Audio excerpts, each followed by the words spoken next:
Ancora tanto fumo aleggia attorno alla morte del marmista di Cattolica Eraclea Giuseppe Miceli. L'artigiano 68enne è stato barbaramente assassinato lo scorso 6 dicembre nel suo laboratorio e ancora, a distanza di quasi 2 mesi, la dinamica esatta del delitto non sembra essere ancora del tutto delineata. Ed è per questo che oggi il RIS di Messina, incaricato di effettuare i rilievi, è tornato a Cattolica Eraclea in via Crispi, nel luogo dell'efferato delitto, per cercare di trovare tasselli mancanti alla ricostruzione del fatto criminoso.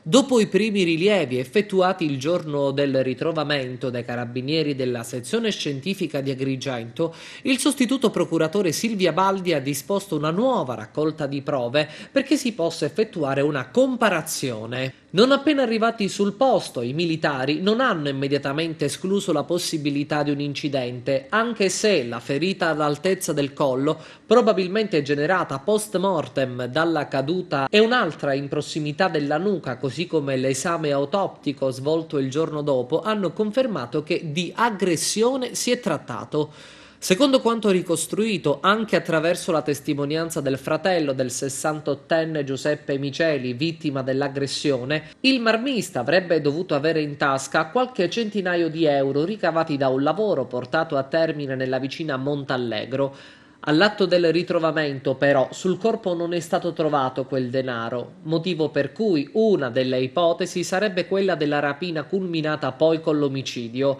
anche se in realtà i militari non hanno mai abbandonato nemmeno la pista della lite sfociata nell'uccisione del cattolicese.